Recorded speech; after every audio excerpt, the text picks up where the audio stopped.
अस्सलामु अलैकुम वरहमतुल्लाहि वबरकातुहू। दोस्तों, इस वक्त मुस्लिम बच्चियों मुस्लिम लड़कियों के इर्तिदाद का मामला काफ़ी तेज़ी के साथ बढ़ता चला जा रहा है। याद रखना, अगर आज आपने होश के नाखून नहीं लिए, आज आप नहीं संभले, अगर आज आपने गौर व फिक्र नहीं किया कि किस तरह से अपनी बच्चियों को रोका जाए और उनकी हिफाजत की जाए, आज अगर आपने तदाबीर नहीं निकाली तो याद रखना, सिवाय पछतावे के आपको कुछ हासिल होने वाला नहीं है। जो आज के वक्त में दूर दराज दिखाई दे रही है लगी हुई, वो कहीं ऐसा ना हो किसी दिन आपके घर में ही लगी हुई दिखाई दे। उस वक्त आप अफसोस करें कि काश कि हमने पहले आंखें खोल ली होती, काश कि हम पहले संभल चुके होते, काश कि हम पहले जो उलमाए किराम और जो लोग हमें बता रहे थे उस बात पर हमने गौर कर लिया होता, तो आज जो हम देख रहे हैं ऐसा नहीं होता। दोस्तों, हुजूर कायद मिल्लत अल्लामा अजदर रज़ा खान ने इस ताल्लुक़ से बहुत ही अहम पैगाम दिया है कि किस तरह से अपनी बच्चियों को बचाया जाए, किस तरह से अपनी बच्चियों की हिफाजत की जाए, उनके ईमान की हिफाजत की जाए, उनके जान माल की हिफाजत की जाए। क्योंकि भेड़िए लगे हुए हैं, दुश्मन घात में है और वो तो अपना पूरा जाल बिछाए हुए हैं, लेकिन ज़रूरत है कि हम किस तरह से अपनी बच्चियों को बचा सकते हैं, किन तदाबीर से अपने बच्चियों को रोक सकते हैं, और वो जो रास्ते इर्तिदाद का दरवाज़ा खोलते हैं, उन तमाम रास्तों को किस तरह से बंद किया जा सकता है। हुजूर कायद मिल्लत फरमाते हैं कि ज़िद, छोटी बच्चियों को बचपन ही से ज़िद जैसी ख़तरनाक बीमारी से बचाएं, उसके अंदर ज़िद हरगिज़ ना आने दें, फिर उसे सब्र और शुक्र के साथ साथ खुश रहना भी सिखाएं। दोस्तों, ज़िद की जो बीमारी है बहुत ख़तरनाक बीमारी है। मोहब्बत के ये सबूत हरगिज़ नहीं कि आप बेटी की परवरिश नामुकम्मल महंगी लिबास पहना कर करते रहें। उसकी बुरी आदत बाद में आपको मुश्किल में डालने के साथ साथ अज़ाब क़ब्र, अज़ाब हश्र का सबब भी बन सकती है। दोस्तों, अगर हर ज़िद बच्चों की पूरी करना ज़रूरी नहीं होता।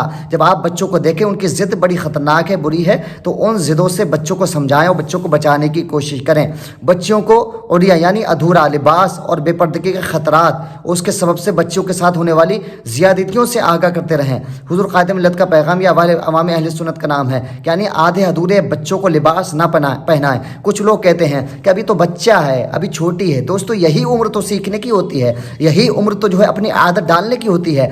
आपने बचपन में जो आदत अपने बच्चों को डाल ली, याद रखना वही आदत उसकी पड़ जाएगी, क्योंकि बच्चों का जहन कोरे कागज़ की तरह होता है, जो लिख दोगे वो लिख जाएगा, जो आदत पड़ गई वो पड़ जाएगी। वो आदत मुश्किल आसानी से जाने वाली वो नहीं है। इसलिए दोस्तों, अपने बच्चों को सही तरीके से उनको लिबास बनाएं। बच्चों का रुझान दीन की तरफ लाने के लिए और भगवा लपटेरैप से बचाने के लिए हुजूर क़ायद मिल्लत की बयान की गई 13 तदाबीरें, जिसके ज़रिए बच्चियों को इस बड़े फितने से बचाया जा सकता है। पहली तदबीर हुजूर क़ायद मिल्लत फरमाते हैं कि बचपन ही से बच्चों और बच्चियों को दुनियावी तालीम के साथ साथ दीनी तालीम ज़रूर दी जाए, जिसकी सूरत यह है कि मोहल्ला और बस्ती में मौजूद मस्जिद और मकतब के असातिज़ा से मजहबी तालीम और तरबियत दिलवाई जाए। यानी दीनी तालीम बहुत ज़रूरी है, जो आज के वक्त में बहुत कम दिखाई देती है। नंबर 2, माँ बाप खुद भी नेक अमल करें और अपनी ज़िंदगी इस्लामी माहौल में गुजारें, जो आज के वक्त में बहुत कम देखने को मिल रहा है, और बच्चों को भी इसी माहौल में परवान चढ़ाएं, क्योंकि बच्चे शऊरी और गैर शऊरी तौर पर माँ बाप की बात से ज़्यादा उनके किरदार को लेते हैं। यानी माँ बाप समझाते तो बहुत है, लेकिन उनका किरदार उनके अमल के, उनके कौल के बरखिलाफ नज़र आता है।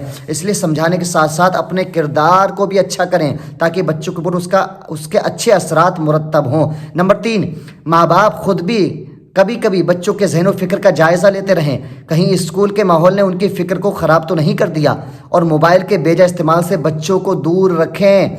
और नंबर 4, उनके अखलाक व आदाब, रहन सहन, हमजोलियों पर भी नज़र रखें कि उनके अखलाक व आदाब कैसे हैं, रहन सहन कैसा है, उनके साथी यानी जो उनके दोस्तों अहबाब हैं वो कैसे हैं, उस पर भी नज़र रखें कि इंसान माहौल की पैदावार है, जैसा माहौल पाता है वैसा ही करता है।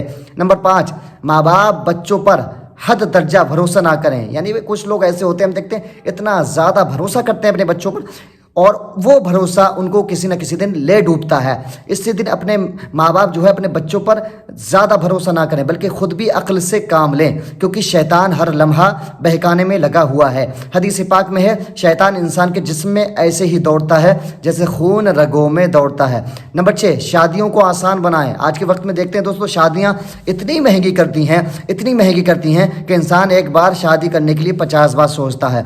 इस कदर फालतू के रस्म रिवाज शादियों میں جو ہے انسانوں کے اوپر لاد دیے گئے ہیں۔ اس لیے شادیوں کو آسان بنائیں، کیونکہ حدیث پاک میں ہے بہترین شادی وہ ہے جس میں کم سے کم خرچ ہو۔